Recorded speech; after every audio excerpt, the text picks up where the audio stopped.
Hey everyone, here's Nico Earnshaw from the Centron Foundation with another video about creating scenes using the Creator Hub. So in the last couple of videos we talked a bit about smart items and we saw some basic and maybe not so basic configurations. I really advise that you take a look at those before you look at this one because we're going to dive a little bit deeper. In the past video we saw that all smart items are essentially the same as regular items but with extra components. So all smart items have a transform and a GLTF component, as do every single item in my scene. The transform component tells me where something is, the GLTF tells me what that looks like.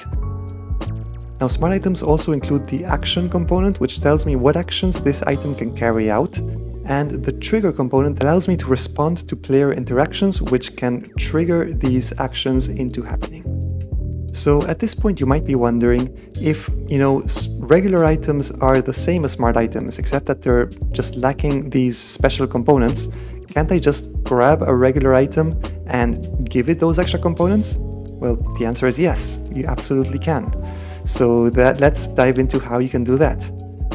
Since we're nearing Halloween, let's grab a coffin and let's turn this into a smart item. So this is decidedly a completely normal, regular, non-smart item. It is not interactive in any way, it just has a transform and a GLTF, as you can see here. But we can make it smart.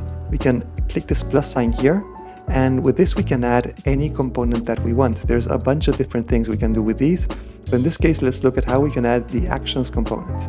And with this, basically we just turn this into a smart item. Now we can, give it actions. Let's call our action respawn, and let's select the type of action. Let's go for a move player here action. And what this action does is it basically changes the player's position to match that of the item. And now we established that this coffin can do this action, but now we need to call that action into actually happening. We need to trigger that action. For this time, let's do it the easy way. Let's just add a button, which comes with its own trigger component built in, and let's call the coffin. And this list here lists all of the smart items in my scene, and you'll notice that this coffin, which I just added, is now being recognized as smart. It's being given the recognition it deserves as a smart item. And we can select the respawn action. So with that, now I can click on the button and spawn right into the coffin. So now if I click on the button, there I am inside the coffin. Great. Now let's look at another little thing we can do. Let's grab this this bookshelf here and let's turn it into a hidden, not so hidden passage. Let's make it, a bit of an escape room kind of scenario. So how can we achieve that? Well, first of all, let's select the bookshelf item and let's make it a smart item. So again, let's click on the plus sign and give it an actions component. Now in the actions component, let's add a brand new action and let's call this move. And let's select a start tween action. A tween is a gradual movement that happens over time. So it changes position not right away, it changes position over a given period of time. So let's configure this so that the end position is 2 meters away from the start position. Let's change the curve type. This refers to the rate of change over time. If it's linear, it's going to move at a constant speed. If instead we go with ease in out sign, it's gonna start slow and end slow and do a bit of a curve in between, which feels a bit more natural. Let's give it a duration of 2 seconds, or about 2 seconds, whatever. And now with this we established that this bookshelf is capable of being moved. Now this, of course, again doesn't actually make the bookshelf move. We need to take care of that part. So now let's look for a candle. And let's use a candle as a way to activate the bookshelf. So let's position this candle here on the bookshelf. Now, if you paid attention to my previous videos, you'll know that just placing the candle here is not enough because we want the candle to move together with the bookshelf when it moves. And we don't want this to happen. So for the candle to move together with the bookshelf as a single unit, we can drag the candle onto the bookshelf to make it a child of the bookshelf. And now when I move the bookshelf, it all moves together as one unit. Super, but this doesn't make my candle any more smart. So now it's time to make our candle a smart item too. And this time, instead of giving it an actions component, we're going to give it a trigger component.